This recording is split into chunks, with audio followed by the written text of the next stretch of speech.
Welcome to Club Vanta, where we discuss movies, TV, and more while being Vanta Black about everything.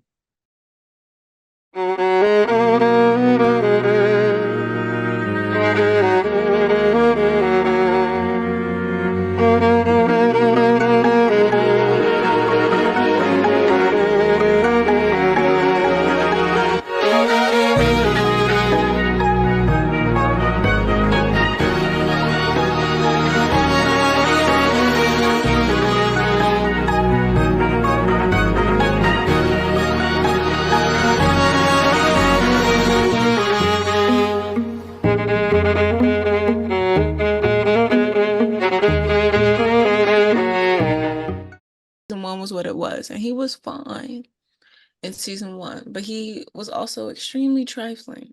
Extremely trifling. He definitely had his ways. No, red flag number one when we're gonna say he dapped up Anthony. I was like, oh y'all besties, y'all hang, and it's like they're both very complex. They still have a little chivalry to them, like the dude wasn't horrible to Daphne, but he definitely played on her naiveness. Oh, for sure. Because first off, you was trying to marry your child off. I'm talking to Violet. Why wasn't the birds and the bees conversation had? She literally was already done consummated the marriage and wondering, why I got no kids? Well, ma'am, your husband is spraying his crotch fruit, putting seeds everywhere but in you. Yeah. And she didn't even know. That's the She's crazy like, part. It's like, does it hurt? Does it hurt? This man's fully in pleasure. And you have no idea. And it's not your fault. And I'm looking at you feeling so bad for you because you just did grown woman things. oh You yeah. got married, Mm-hmm. you consummated the marriage, and you don't even know what you did. For real. And she should have came back home and yelled at her mom. She should have came back home and yelled at her mom Because she because could have found out that way. The way the she wrong found out way. could have never happened. She had to find out from her servant, her main servant, and then she had to come back home and make that boy give it to. And he's all like, what did you do?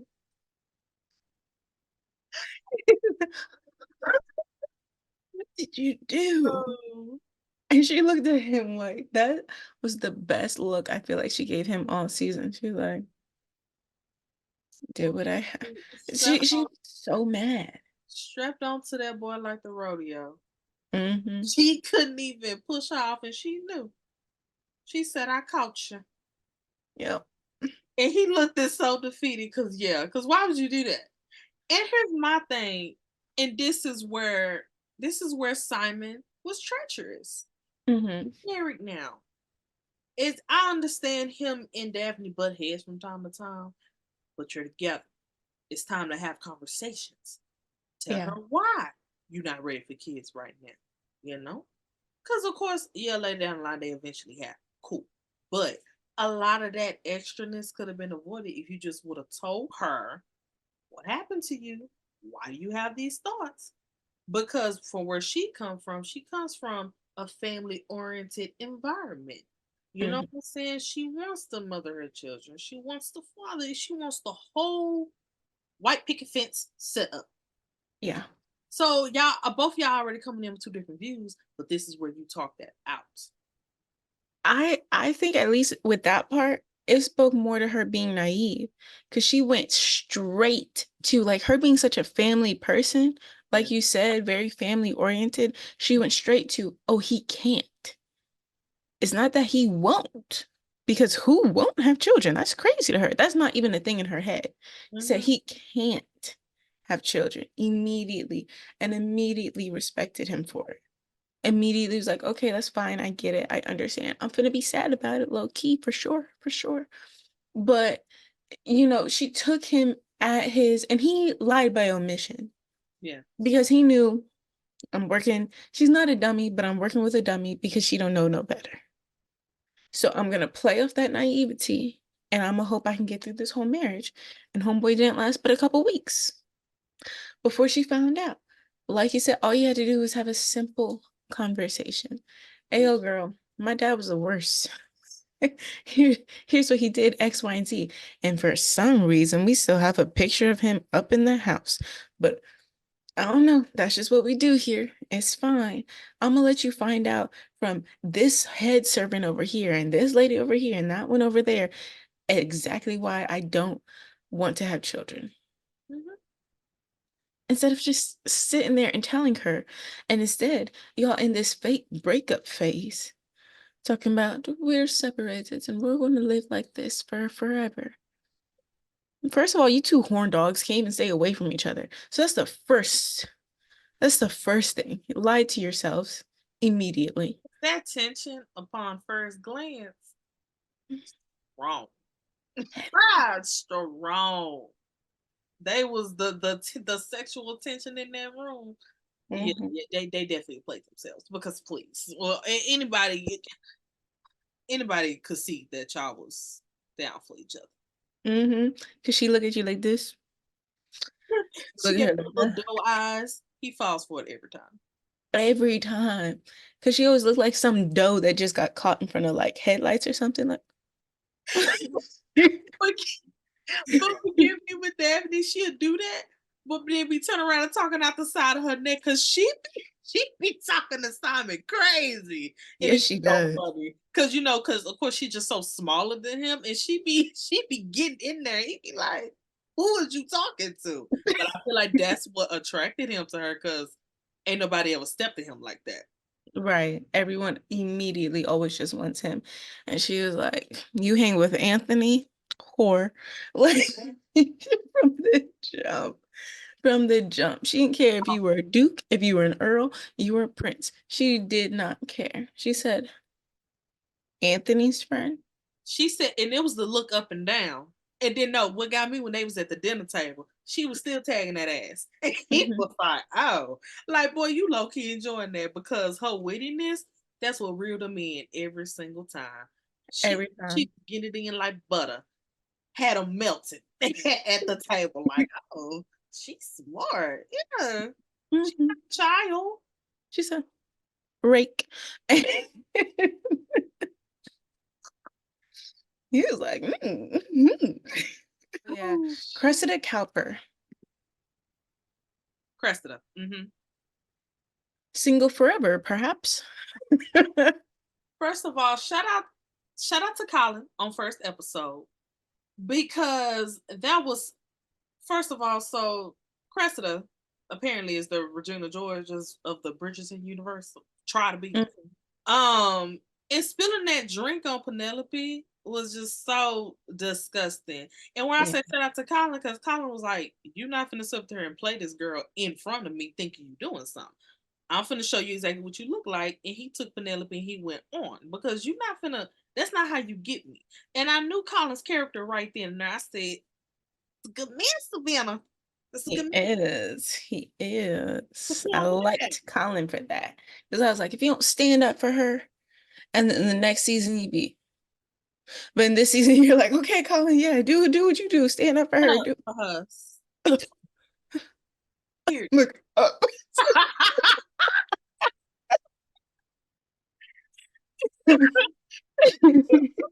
But yeah, he stood up. All right, I liked Colin for that.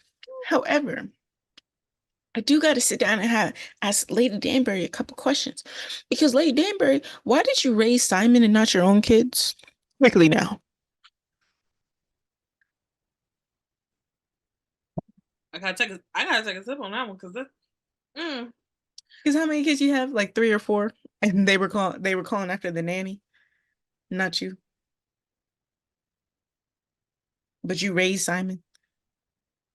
Which listen, I can understand, like, okay, that was like your bestie's son. He had to take care of him, all that, teach him how to talk, be the best, teach him everything that he knows, how to be a whore. But I get it. I get it. You did that. But you didn't teach not one of your kids to the point that none of them are even mentioned, even briefly, in conversation in the first season. Yeah. Notice none of them live in the town. It was it's very questionable because yeah, ma'am, where was that? Where's your children? I know you're happy your husband was gone, but you wrote up your children from the day they were born. So I got to side eye you for that. I Yeah, really do. a little messed up.